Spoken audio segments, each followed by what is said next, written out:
right, guys, we're here today. Ryan, Milliken, Hardway Performance. These guys have really brought it again today. They always put on a good show. Ryan, you're telling me you guys have done some more upgrades. Is it possible to upgrade this thing anymore? Well, I don't know if there's an upgrade or just useless changes, but we made a lot of changes. Well, so you're going to come out there and put on a show either way, right? Our truck was primarily set up for 8th mile. We made some gearing changes, both in the adding overdrive and changing the rear gear, and we put a whole bunch more fuel to it. So right. You said you did a couple shakedown passes in the 8th. It was pretty strong, right? No, well, we've been 5:29.9 8th okay. This year at Rudy's, and then we came to Texas and it didn't do what we wanted it to do. Right, I remember that. In the quarter mile. So that's why we made all these changes to make it. I wanted to show its power in the quarter as well as it does in the 8th. Sure, So and you didn't break anything. You just didn't do. No, what we you actually wanted. We had way too tall of a gear. So in the 8th mile, I have a 325 rear gear, and that works perfect when I run the tranny as a 3-speed.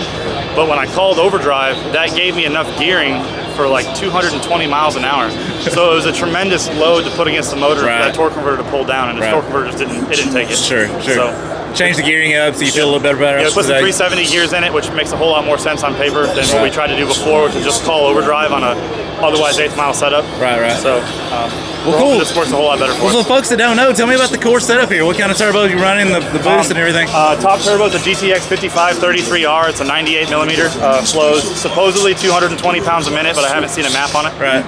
Bottom turbo is a Fleece Performance Borg 482, 96 turbine. It makes about 95 pounds of boost going down the track. We just use an air-to-air intercooler. No injectables, no nitrous, no water, no nothing. Just two turbos and air. Gotcha. So. Okay. Tell me about the bottom end. Obviously, it's stout to be able to hold all that. Well, the motor is actually a 6.4 liter Fleece. They call it a Comp 6.4. So it started life as a 6.7 regular motor. It's actually out of the truck I bought to race back in 2011. Really? Same Energizer bunny, just keeps going. Keep it going. We knocked the stock pistons out of it and put sleeved down pistons from Diamond in it. So that's what makes it a 6.4 liter versus the 6.4 liter where everybody else. So they take a true bore 6.7 and put a 5.9 crank in it. So gotcha. We do it a little different, but it's been the same motor, completely untouched for a year and a half. Yeah. We just keep beating on it and it just keeps going. So. Yeah, you guys have got it down to a science. There's no doubt about that. Chase Fleece wanted the motor back this winter, and all I wanted to make was chassis changes. As bad as he wanted it back, I wouldn't take it out. So I guess if it breaks mid-season, it's my fault. Right. No worries, dude. Okay, so class you're running, and then maybe your weight. What are you running on weight? Pro Street. Right now we scale 4,560 pounds with driver. So class weight minimum is 4,500 plus or minus 1%. You definitely got that down to a science. Yeah. Cool. Well, looks like you got a good combo to move it down the track today. Hope so. We're looking forward to it. The biggest thing we've been fighting lately is drivetrain. Our Suncoast, thank God they do what they do for me, but we're at a problem right now with the people who make shafts. We've tried shafts from just about everybody, and it seems that I can bust just about any one of them. So the major difference in one of these trucks is the harder I leave, the faster I go. The harder I leave, the more power I put to the ground, the harder I drive my tire into the ground. Right. Where one of these four-wheel drive trucks, if you leave really hard, the tires end up spinning, and that's your fusible link.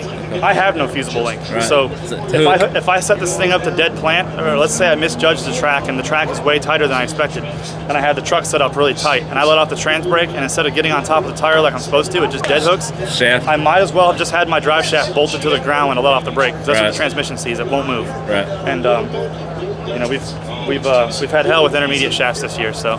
Yeah, I remember I've seen you go through a couple. If I go about 6 inches, it goes bang and nose is over. You can expect me to be really not happy when I get up. Right. But some stuff's on the way. We can't talk about it, but some stuff's on the way. No, I know you guys are always the forefront of what you got to do. Make sure it's hooks and plants and put your number down. So we're excited for you guys. I think it'll do well today. Awesome. It's good to see you, buddy. Thanks. Thank you.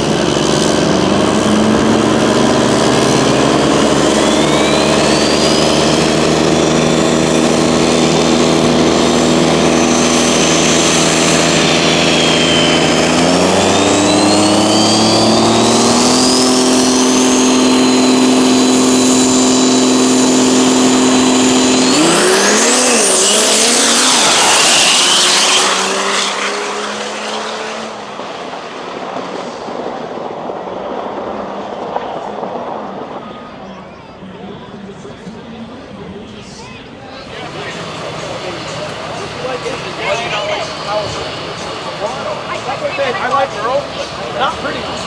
Only the ugly. No, the pretty nice ones, I don't like.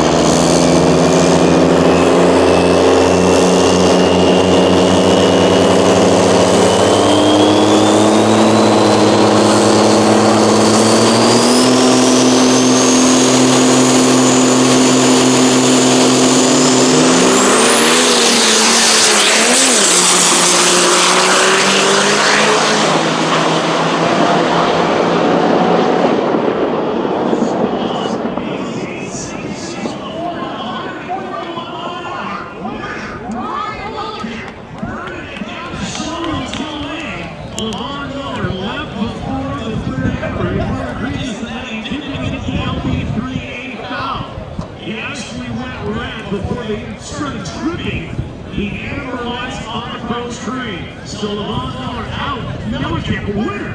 He was the 2 qualifier, but the champion going to victory lane, right? Good job today, sir. Thank you. Nice win you had there. There's no doubt, but You like how me and Levon were both sitting at the end of the track? that's all good. How you pull off the win, doesn't matter how you do it. Doesn't have to be pretty. All right now. But, So stick the camera in here real quick.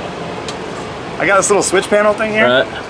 Turns out when the wires come unplugged at like 800 feet, the Right. truck just shuts off Imagine that. and then just coasts to a stop down at the end of the track. Oh well, that's all good. I came here to make a pass, but I just, I guess I got to plug all the wires in all the way. Hey next man, time. it's bugs, it's the little things. Yeah. It doesn't matter how you do it. It don't have to be pretty. Just the W. Yep. Good job, man. Where are you going next? What's the next stop? TS Outlaw. Okay. Bowling Green, Kentucky. Gotcha. Okay. So- and when is that? Just 2 weeks. About a month? 2 weekends, right? 2 weekends from now. jeez, stacking it deep. Yeah. We Okay. just we had 1 weekend off. We just came back from the UCC. Right.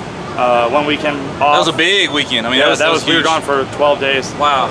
And then before that, we were at the Texas race Right, for right. NHRDA, and then the weekend before that, we were at Rudy's. So Yeah, stacking them deep.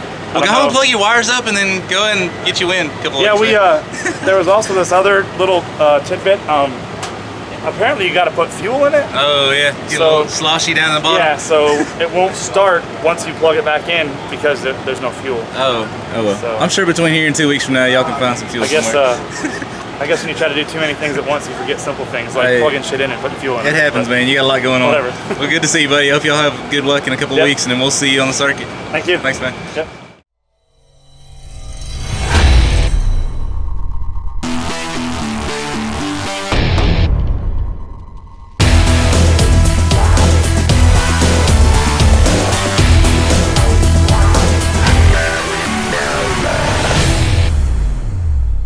Hey guys, if you enjoyed that video, be sure to check out our all-new show, Diesel Nation, on Carbon TV. It's nothing but exclusively diesel content.